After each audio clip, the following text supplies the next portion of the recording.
The cherry blossoms fell like whispered secrets across the university courtyard. Kang Min-jae stopped walking. His breath caught somewhere between his chest and his throat, refusing to move. There she was. Amara Adeyemi, the girl who had occupied his thoughts for 13 months, 2 weeks and 4 days.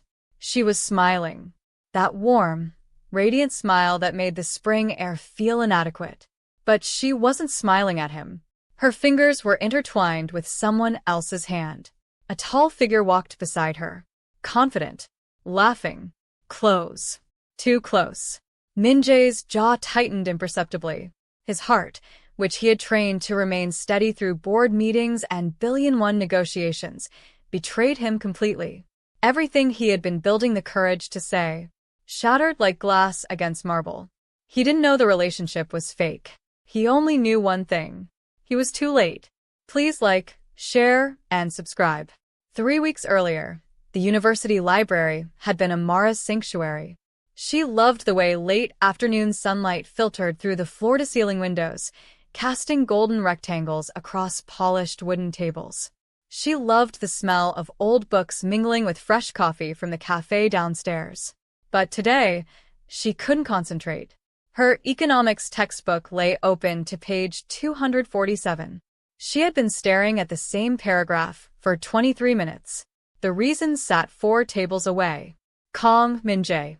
He occupied his usual spot near the eastern windows, surrounded by documents and a sleek laptop that probably cost more than her entire scholarship stipend. His posture was perfect.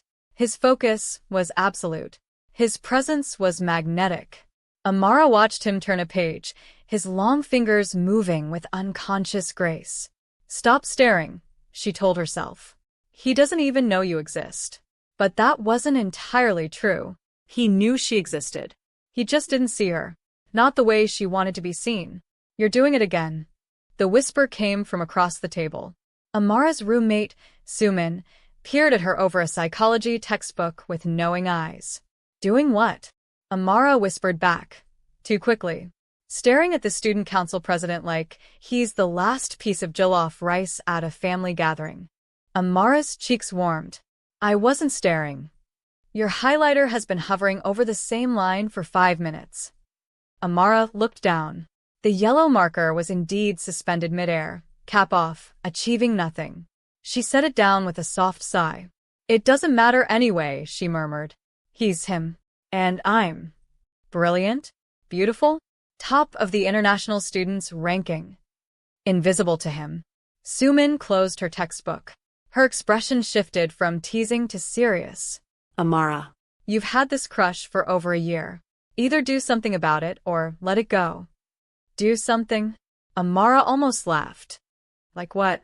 Walk up to Kang Min-jae, heir to Hantech Industries, student council president, probably future CEO of half of South Korea, and say, "Hi, I think about you when I should be studying." That's one approach. He barely speaks to anyone. He's cold, distant, and completely out of my league. Sumin leaned forward. Or maybe, he just hasn't had a reason to notice you yet. Something shifted in Amara's chest. A dangerous spark of hope. What do you mean? But before Sumin could answer, a familiar voice interrupted them. Ladies. Looking studious as always. Chinidu Park slid into the seat beside Amara with his characteristic easy grin. His arrival was always like a small hurricane, impossible to ignore, somehow leaving everything slightly rearranged. Chinidu, Sumin said flatly. Don't you have a music composition to butcher somewhere? Already butchered it this morning. Now I'm here to grace you with my presence. He turned to Amara, and his expression softened. They had known each other since orientation week. 2 Nigerian students in a sea of unfamiliar faces. He had heard her speaking Yoruba on the phone with her mother, had walked over and said, finally, someone who understands that small chops is a valid food group. They had been friends ever since. You look stressed, Chinidu observed. Economics. Something like that. His eyes followed her gaze across the library. Understanding dawned. Ah, he said quietly. The Ice Prince. Don't call him that. Why not? The man could freeze Lagos in December with that stare. Amara said nothing. Chinita studied her for a long moment. Then he leaned back, a strange thoughtfulness crossing his features. "You know," he said slowly, "there might be a way to get his attention." Amara frowned. "What?" "Jealousy." The word hung in the air. Sumin's eyebrows rose. Amara shook her head. "That's ridiculous." "Is it?" Chinita's grin returned. "Men like that, controlled, powerful, used to getting what they want without trying. They don't know how to handle seeing something they want with someone else." "He doesn't want me." "You don't know that. I've been here 18 months. He's looked at me maybe 3 times. And 2 of those were probably accidents." Chinita leaned closer. "So make him look on purpose." The idea took root like a seed in fertile soil. Amara tried to dismiss it. She spent 3 days telling herself it was childish, manipulative, beneath her. But every time she saw Min-jae, crossing the courtyard, leaving the administration building, standing silent and untouchable at student council meetings, the seed grew. What if Chinita was right? What if the only way to make Min-jae see her was to make him afraid of losing her to someone else? On the 4th day, she found Chinita in the music building. He was alone in a practice room, guitar across his lap, playing something soft and melancholy. He stopped when she entered. "You've been thinking about it," he said. It wasn't a question. Amara sat down across from him. "This is crazy."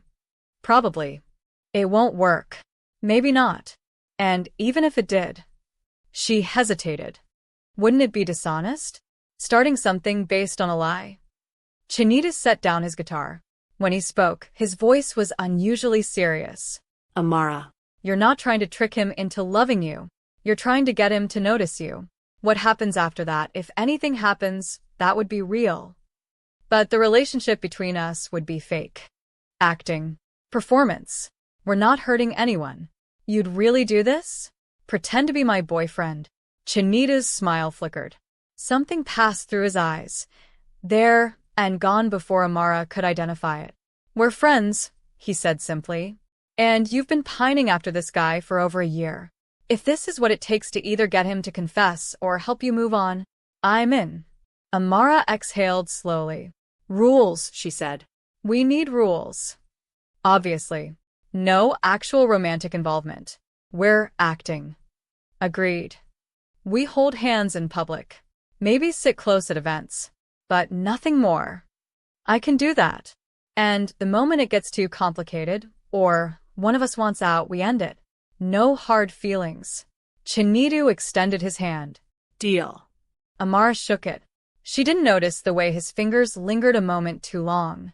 She didn't see the conflict already building behind his easy smile. She was too focused on one thing, making Kang Min-jae finally see her. The Spring Cultural Festival was the perfect opportunity. The entire university gathered in the outdoor amphitheater, a sweeping space of white stone and manicured gardens that overlooked the Han River in the distance. Lanterns hung from wire frames, casting warm light as evening approached. Traditional music drifted from the main stage. Students mingled in groups, some in traditional hanbok, others in fusion styles that blended Korean elegance with international flair. Amara had chosen her outfit carefully.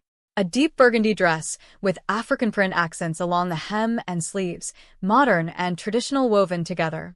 Her hair fell in natural curls around her shoulders.